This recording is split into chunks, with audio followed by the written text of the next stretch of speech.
tandanya orang-orang yang ditempatkan Allah di makam asbab, nang berdagang, bertani, bekerja. Tandanya orang yang direstui Allah untuk itu. Ada 6 tanda. Bila 6 tanda ini ada pada kita, berarti kita direstui Allah duduk di situ. Jangan hendak pindah ke makam tajrid, ke makam nang kada berusahaan lagi.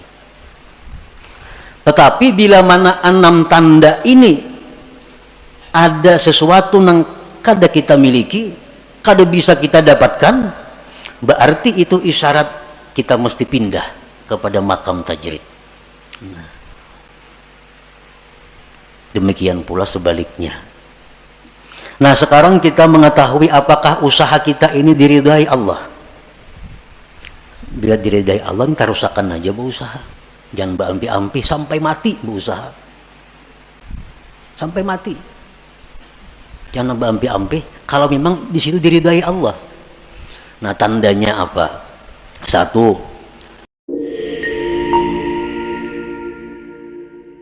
sekarang kita mengetahui di mana Allah menempatkan kita. Ini yang perlu kita tahu.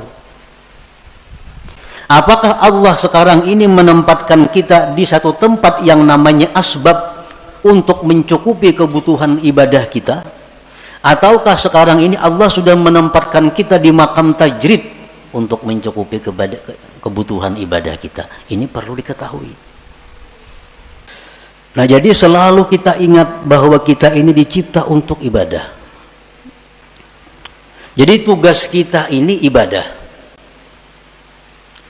Kita tidak bisa beribadah kepada Allah tanpa ada sarana dan prasarana. Karena ibadah ini memerlukan berbagai macam.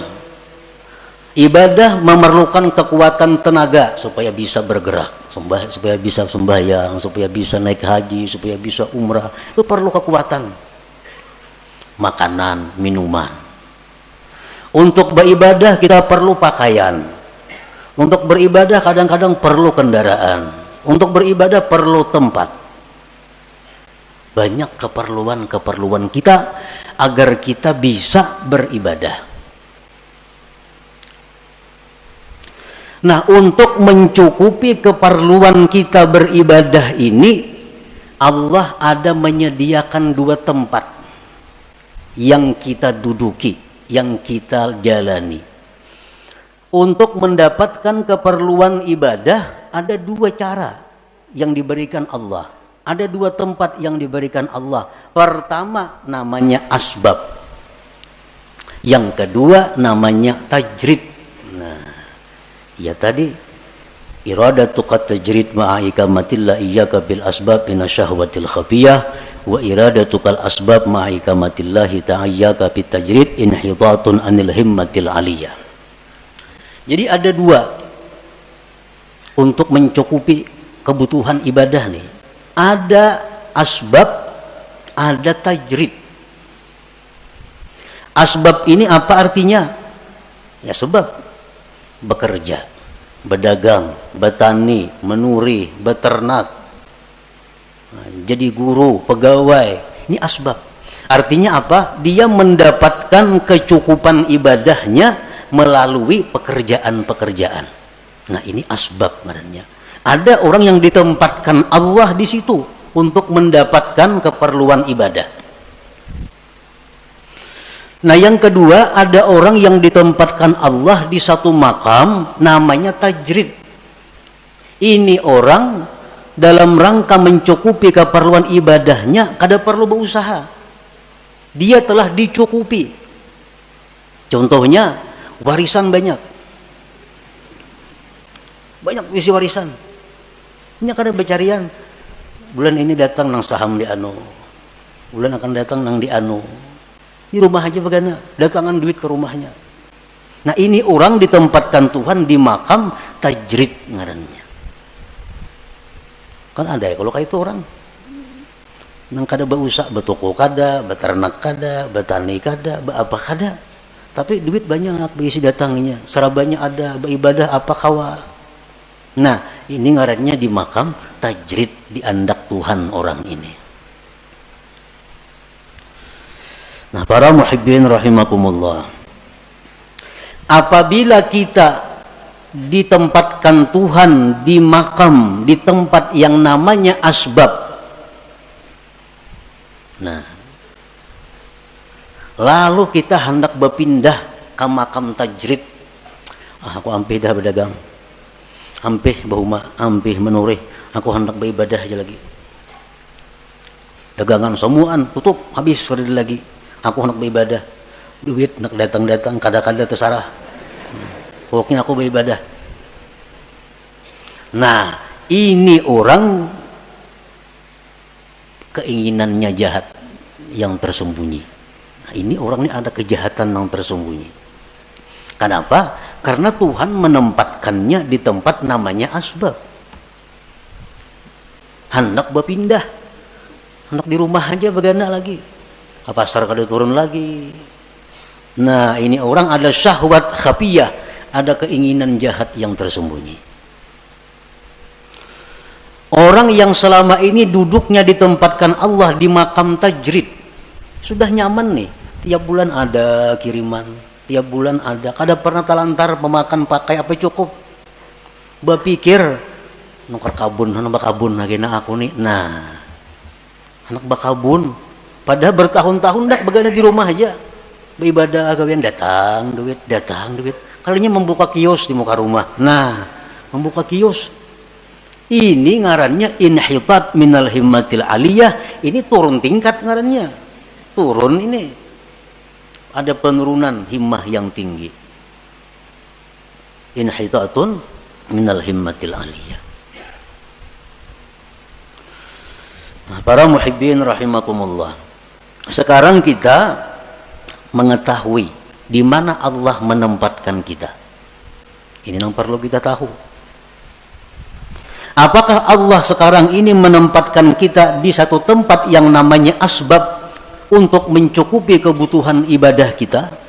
Ataukah sekarang ini Allah sudah menempatkan kita di makam tajrid untuk mencukupi kebutuhan ibadah kita? Ini perlu diketahui. Tandanya orang-orang yang ditempatkan Allah di makam asbab, nang berdagang, bertani, bekerja, tandanya orang yang direstui Allah untuk itu. Ada 6 tanda. Bila 6 tanda ini ada pada kita, berarti kita direstui Allah duduk di situ. Jangan hendak pindah ke makam tajrid, ke makam nang kada berusahaan lagi. Tetapi bila mana 6 tanda ini ada sesuatu yang kada kita miliki, kada bisa kita dapatkan, berarti itu isyarat kita mesti pindah kepada makam tajrid. Nah, demikian pula sebaliknya, makam tajrid. Apakah dia di makam tajrid ini sudah diridhai Allah? Ada tandanya. Bila tandanya ini kada pas, berarti itu isyarat agar pindah kepada asbab berusaha. Nah, sekarang kita mengetahui apakah usaha kita ini diridhai Allah. Bila diridhai Allah, tarusakan aja berusaha. Jangan berampi-ampi sampai mati berusaha. Sampai mati. Jangan berampi-ampi kalau memang di situ diridhai Allah. Nah, tandanya apa?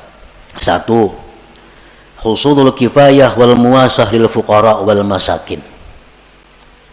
Pertama, usaha kita yang kita jalankan selama ini cukup untuk keperluan kita dan bisa membantu orang lain.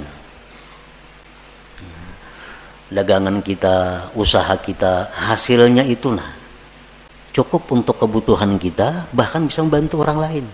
1. Yang kedua, la yulhihil asbab an zikrillah. Usahanya yang selama ini dia jalankan kadang melalaikan dia daripada zikrillah. Sembahyang berjamaah, nyakawa, ini tokonya parak masjid, yang berjamaah kawa, ke pengajian aktif kada terganggu, baca Quran sekian juz sehari kawa,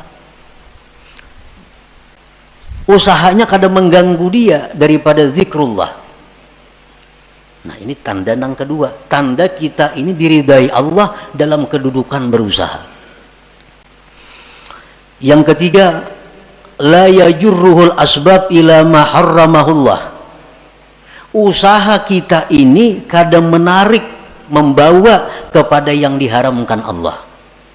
Nah usaha kita nih kadang menarik kepada sesuatu yang diharamkan Allah. Nah bila macam itu berarti usaha kita ini sudah kada diridai Allah. Nah, cari usaha lain yang kada menarik kita kepada yang diharamkan Allah. Banyak usaha lain yang kada menarik yang diharamkan itu. Yang keempat, muasyaratul abrar. Dia berusaha tetapi sepergaulan dengan orang-orang baik. Usaha ini usaha orang baik-baik. Yang kelima, mujanabatul asrar, dia menjauhi orang-orang jahat. Nya kawa usahanya itu kada berhubungan dengan orang-orang jahat. Yang keenam, husulun niyati salihah, adanya niat yang saleh. 6 perkara tuh. Bila selama ini usaha kita ada 6 perkara itu, berarti kita diridai Tuhan duduk di situ. Jangan berpindah-pindah. Baik berpindah usaha atau berpindah kepada kada berusaha. Jangan. Itu sudah alamat. Coba bayangkan, kita ada berisi usaha pemasukan nih. Cukup bahkan lebih. Ibadah sedikit pun kada terganggu, kada membawa kepada yang haram, kekawanan orang yang baik-baik, orang yang jahat-jahat jauh, niat yang baik ada, usaha apa lagi yang baik pada itu. Karena ini memang diridai Allah usahanya nih. Ukur aja usaha kita nih, pas kada itu. Bila kada pas, usaha kita kada diridai Tuhan. Kita mesti pindah pada usaha itu kalau hendak baik, kalau hendak selamat. Bila ditarusakan bahaya. Kada percaya buktiakan lah kaina.